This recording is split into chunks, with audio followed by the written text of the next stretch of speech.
The cursed सोम्मे की लड़ाई 1916 के दौरान एक घायल फ्रांसीसी कप्तान को पेट में 3 गोलियों के घाव के साथ एक मेडिकल टेंट में लाया जाता है।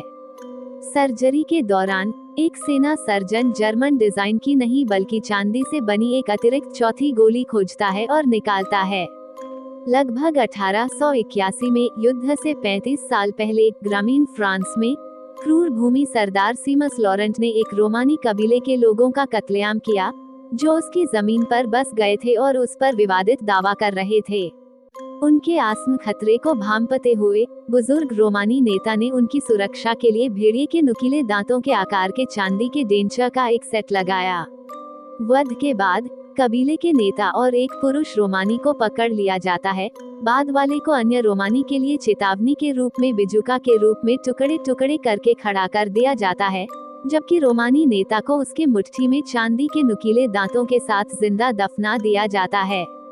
इसके तुरंत बाद सीमस के बच्चों एडवर्ड और चार्लोट सहित नगरवासी बिजुका और चांदी के नुकीले दांतों के बुरे सपने से त्रस्त हो जाते हैं। एक दिन खेलते समय खेत का लड़का टिम्मी अन्य बच्चों को बताता है कि वो बिजुका का स्थान जानता है। बिजुका के पास पहुंचने और दूसरों को गोपनीयता की शपथ दिलाने के बाद टिम्मी चांदी के नुकीले दांतों को खोदने की इच्छा से अभिभूत हो जाता है।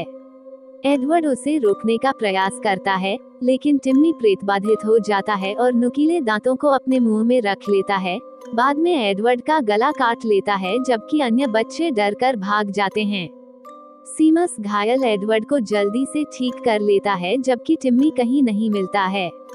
एक डॉक्टर यह निष्कर्ष निकालता है कि एडवर्ड पर एक जंगली जानवर ने हमला किया था, क्योंकि एडवर्ड बीमार हो जाता है।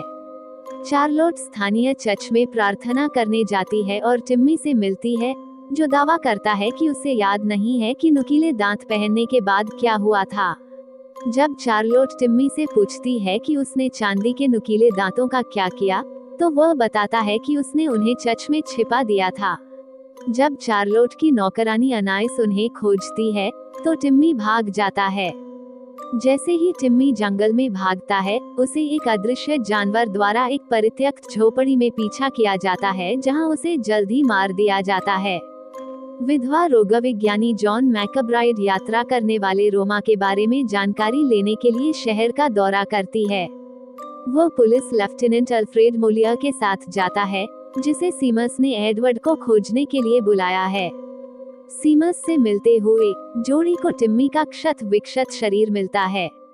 मोलिया को लगता है कि एडवर्ड के गायब होने का मतलब है कि उसकी हत्या हो चुकी है।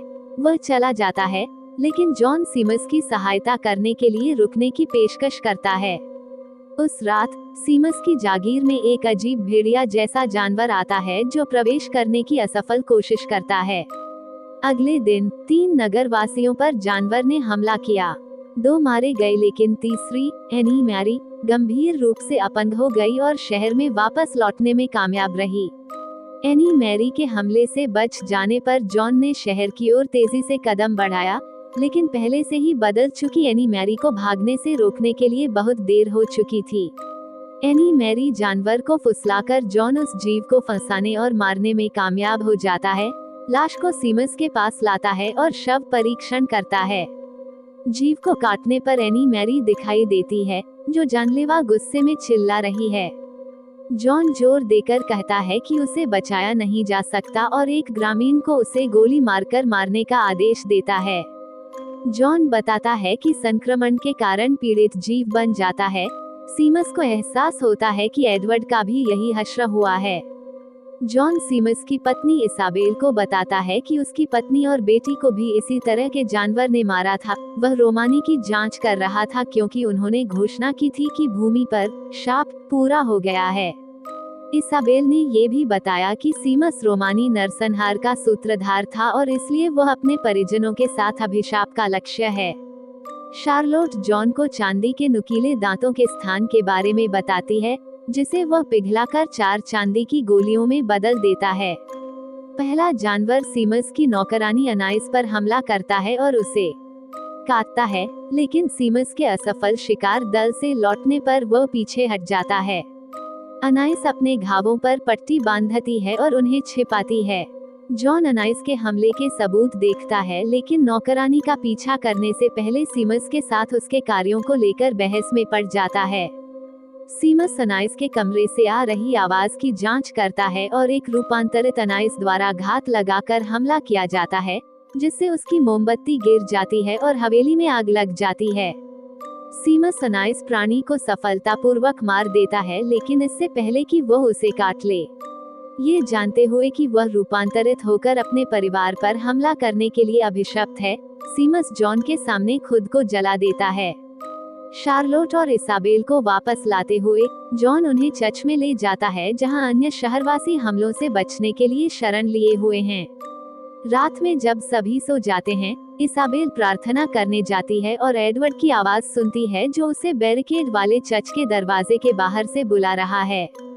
दुखी इसाबेल बैरिकेड हटा देती है, जिससे हिंसक जानवर चर्च में घुस जाता है, जहां वह शहरवासियों का नरसंहार करने लगता है।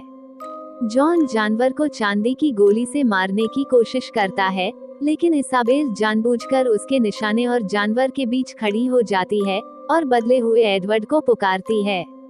जब उग्र जानवर उसे मारता है, तो जॉन के पास इसाबेल के जरिए जानवर पर गोली चलाने के अलावा कोई और विकल्प नहीं होता। दोनों जमीन पर गिर जाते हैं और जैसे ही इसाबेल मरती है, एडवर्ड अपने मानव रूप में वापस आ जाता है। इसाबेल अपने रोते हुए पुनर्जीवित मानव बेटे को गले लगाते हुए मर जाती है। अपने माता पिता दोनों की मृत्यु और उनके मनों के नष्ट हो जाने के बाद जॉन एडवर्ड और चार्लोट की देखभाल करता है, जो चर्च में हुए हमले से बची हुई 3 चांदी की गोलियां जॉन को लौटा देता है।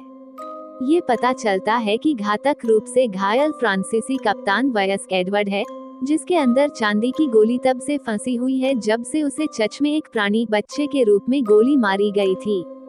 चांदी की गोली निकाले जाने के बाद एडवर्ड ऑपरेशन टेबल पर मर जाता है। कुछ समय बाद एक वयस्क चार्लोट बिस्तर पर पड़े एक बुजुर्ग जॉन से मिलने जाती है और चौथी चांदी की गोली लौटाती है। यदि ये कहानी आपको पसंद आई हो तो अपने दोस्तों और अन्य लोगों के साथ शेयर जरूर करिएगा।